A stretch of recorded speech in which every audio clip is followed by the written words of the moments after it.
Theo Lindqvist had his cello case in one hand and no badge in his pocket, and the security guard waved him through the velvet rope with barely a glance and a "good evening, Mr. Lindqvist." Behind him, a woman was still standing exactly where she'd been 2 minutes before. He'd noticed her on his way up the steps, a dark green wrap dress, a folded card held loose between two fingers, patient as a held breath while the woman with the tablet turned the screen toward her like a verdict. He'd assumed, the way you assume things when you're thinking about whether your music stand is set up right, that it would sort itself out. People got sorted out at doors all the time. It hadn't sorted itself out. "Ma'am, I'm not finding anything under that name." The door coordinator's name, Theo would learn later, was Paula Stinson, 3 weeks with the event's staffing agency, her tablet tilted to catch the porch light. "If you want to step over to the side there, I can have someone look into it once the doors slow down a little. I have the invitation." The woman held up the card. Heavy stock, gold foil edge, a barcode printed along the bottom. "And my membership number, if your system needs that instead. Camille Odieno." Odieno. "I don't have a scanner for the barcode. This is just the RSVP roster the office synced over this morning." "Then which list will have my name on it?" Paula didn't have an answer for that. She had the tablet, and the tablet didn't have Camille Odieno on it. And behind her a line kept moving, a man in a checked blazer, a couple already holding champagne flutes, 3 more in a row. None of them slowed for longer than it took to say a name out loud. Camille didn't raise her voice.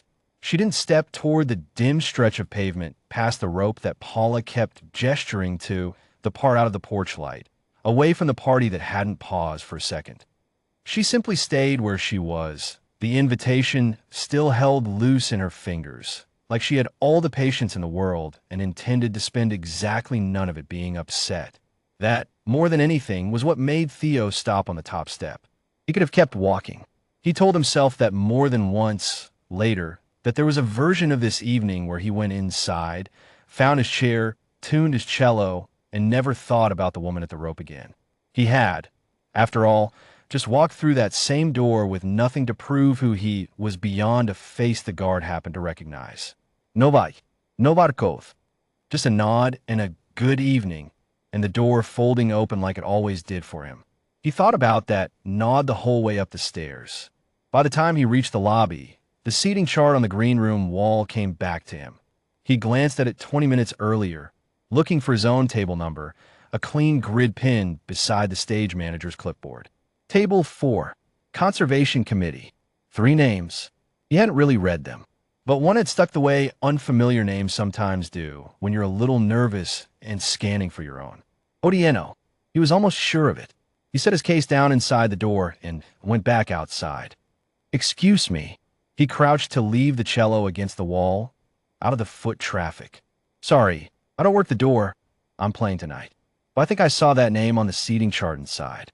Table 4. Paula glanced at her tablet, as if the chart he was describing might surface there if she looked hard enough. "I only have what the office synced this morning. I don't have a room chart. Could somebody check it? It's right by the stage door, maybe 30 feet in. I can't leave the rope unattended. It would have been easy to leave it there." He'd said something. He'd pointed at a fact. But Camille was still exactly where she'd been, composed, not moving toward that dim side patch of pavement, and the line kept thinning past her like water finding its way around a stone, and something about the particular quiet way she was standing made Theo go find somebody else instead of going back in to tune his instrument. He found Diane Pruitt, the museum's director of development, refilling a stack of programs near the coat check, and said the only thing he could think to say. "There's a guest being held at the door. I think there's a list mix-up. I'm almost sure I saw her name on the seating chart for table 4. Diane didn't ask him to repeat it. She put the stack down and walked. She checked the chart first, 30 seconds, her finger tracing the grid pin by the stage door. Conservation Committee, table 4, Dr. Camille Odieno, Marcus Albrecht, Sylvie Wren, right there in the same ink as everything else, printed 2 days ago from the confirmed donor list. A different list entirely from the one synced to a tablet that morning, built off an export that had quietly dropped 4 names somewhere between 2 systems. Diane went out through the lobby doors at a pace just sure of running. The rope was where Theo had left it Camille still standing in the porch light, still holding the card she hadn't needed to hold up twice. Paula was mid-sentence with the next person in line. Dr. Odieno. Diane said it loud enough for the rope to hear, and the next three people in line turned to look. I'm so sorry. Please come in. You're at table 4, Conservation Committee. You've been confirmed for 2 weeks. She looked at Paula, not unkindly, but plainly. This is our printed seating chart. Her name was never not on a list. It just wasn't on the one you had. I didn't have a chart, Paula said. I only had what was synced. I know. That's not on you tonight. But it should never have been possible for a guest to stand at this rope for 10 minutes while we sorted out which list was right. Diane held the rope aside herself. Dr. Odieno, I am genuinely sorry. Come in, please. Camille stepped through. She didn't look back at the line, didn't say anything sharp to Paula, didn't make a moment of it at all beyond a quiet thank you to Diane, and, after a beat, a small nod toward Theo, still standing by the wall with his case. You're the one who went and found her. I almost didn't, Theo said, because it felt important to be honest about that. Almost doesn't count against you, Camille said. Only what you did. A woman 2 places back in line, older, in pearls, who'd been watching the whole exchange with her arms folded, spoke up before Paula could turn back to her. I saw her show that invitation 3 times. I was about to say something myself. So was I, said the man behind her. Nobody made a scene of it. There was no round of applause, no dramatic hush over the lawn. But the rope opened a little wider after that. The line moved with a different kind of attention, and Paula, to her credit, Theo thought, straightened and started asking the next several guests for their names with noticeably more patience, checking twice before she said she couldn't find anyone. Inside, the evening went on the way galas do, string quartet warming up, waiters moving through with trays, a low golden murmur of donors, and board members admiring a haul of newly restored canvases that Camille herself had spent 14 months stabilizing.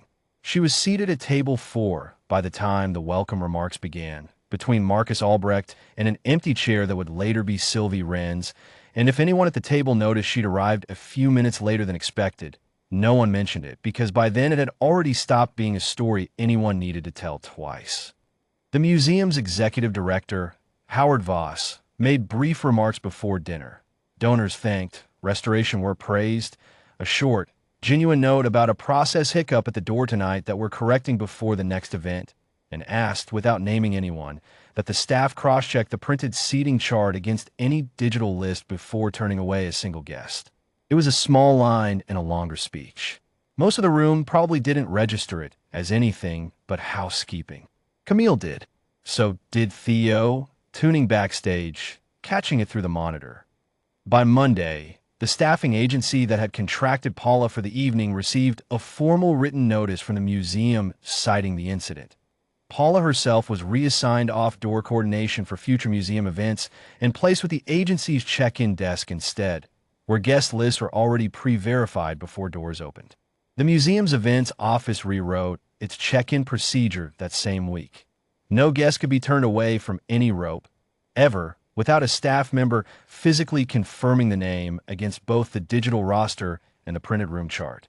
A formal written apology went out to Camille 2 days later, signed by Howard Voss himself, along with an invitation to the next preview. No RSVP required. Theo thought about it on the drive home, after the last encore, after the museum lights had gone dark behind him. 2 minutes. That was all it had been, the gap between walking past and turning around.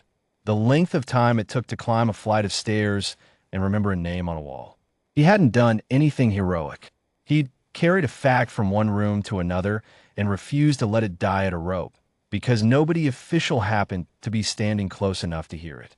But he kept thinking about the version of the night where he hadn't turned around, where Camille Odieno stood at that rope a while longer, dignified and unmoved and entirely correct, while a tablet that had simply lost her name decided, by accident and inertia, that she didn't belong at a table that had been holding a chair for her all along. It wouldn't have taken cruelty to leave her there. It would only have taken everyone deciding, separately, that it wasn't their problem to solve. That was the part that stayed with him. Not the fix, which had been almost embarrassingly simple once someone bothered to look, but the 10 minutes before it, when simple was exactly what nobody had been willing to be.